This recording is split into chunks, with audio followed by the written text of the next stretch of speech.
Euskal Mastizainen ardo ekologikoak eta naturalak banatzeko kooperatiba gara.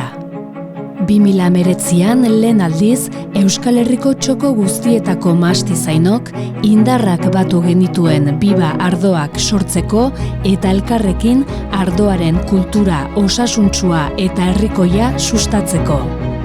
Elikadura burujabetza eta ekonomia sozialaren baloreak dira gure lana gidatzen dutenak.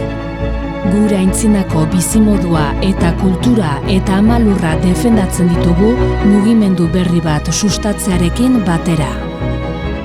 Geroz eta gehiago dira bertakoa, gizatiarra eta ekologikoa den kalitateko kontsumo bat bilatzen duten eta gure mugimendura gehitzen diren profesional eta herritar kontzientziadunak. Mila esker denoi, biba bizitza eta biba ardoak.